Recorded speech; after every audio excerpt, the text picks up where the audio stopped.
Bro, izinin saya ngomong jujur hari ini. Ada satu jenis kejahatan yang lebih keji dari korupsi biasa.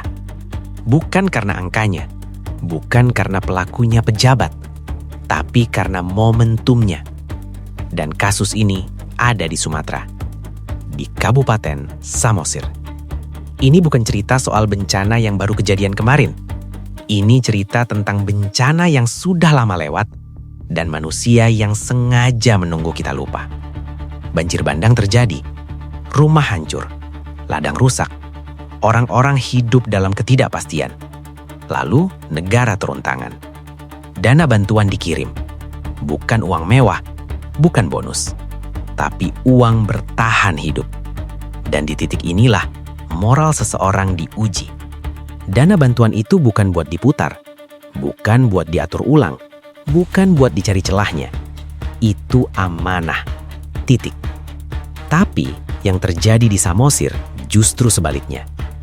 Dana bantuan bencana yang nilainya sekitar 1,5 miliar rupiah yang bersumber dari Kementerian Sosial yang seharusnya langsung menyentuh korban justru disalahgunakan. Bukan oleh orang asing, bukan oleh calo liar, tapi oleh pejabat yang tugasnya melindungi warga paling rentan. Kepala Dinas Sosial. Ironisnya bukan main. Orang yang jabatannya soal empati justru tega mengambil dari penderitaan. Dan dengar baik-baik bagian ini, bro. Kasus ini tidak terbongkar saat bencananya ramai. Tidak viral saat kamera masih menyorot air bah. Tidak muncul saat rakyat masih ribut saling bantu.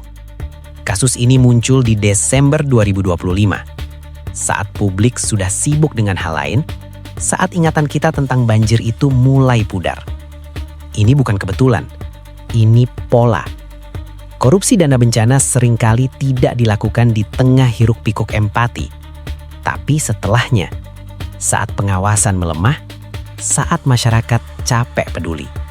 Ini bukan maling panik, ini maling sabar. Mereka nunggu.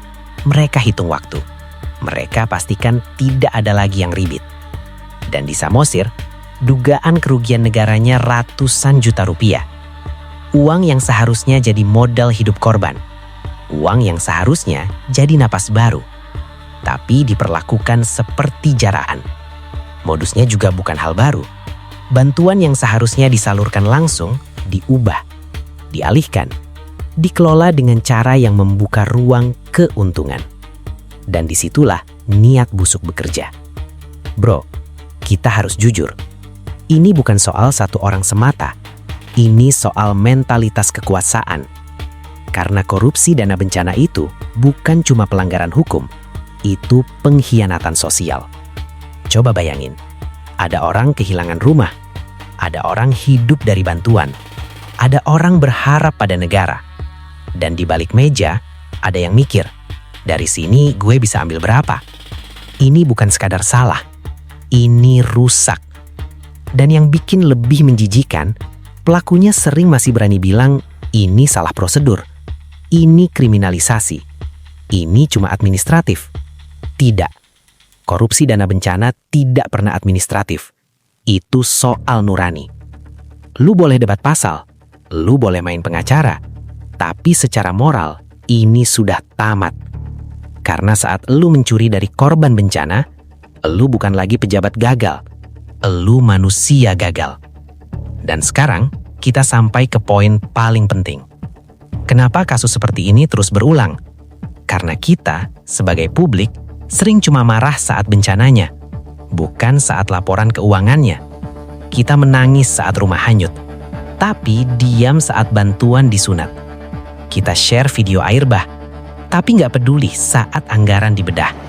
Dan itu dimanfaatkan. Mereka tahu, emosi kita pendek, ingatannya sebentar, marahnya musiman. Makanya mereka nunggu. Kasus Samosir ini pelajaran keras. Bahaya terbesar bukan bencananya, tapi apa yang terjadi setelah kamera mati. Dan kalau kita terus diam, ini akan jadi pola nasional. Hari ini Samosir, besok daerah lain, lusa nama lain. Selama dana bencana masih dianggap kesempatan, bukan amanah, selama itu pula rakyat akan terus jadi korban dua kali. Korban alam dan korban manusia. Jadi bro, kalau kita dengar ada yang bilang, udahlah, itu kasus lama. Justru disitulah masalahnya. Karena korupsi paling pengecut selalu terjadi saat kita lupa. Kalau kita masih punya hati, jangan biarkan kasus kayak gini lewat begitu aja. Share, bicarakan, ingatkan. Bukan karena kita sok suci, tapi karena kalau kita diam, kita ikut membiarkan penderitaan dijadikan ladang uang. Dan satu hal terakhir, bencana alam memang tidak bisa kita prediksi. Tapi bencana moral seperti ini selalu butuh manusia yang memilih jadi bajingan. Jangan kasih mereka kenyamanan itu.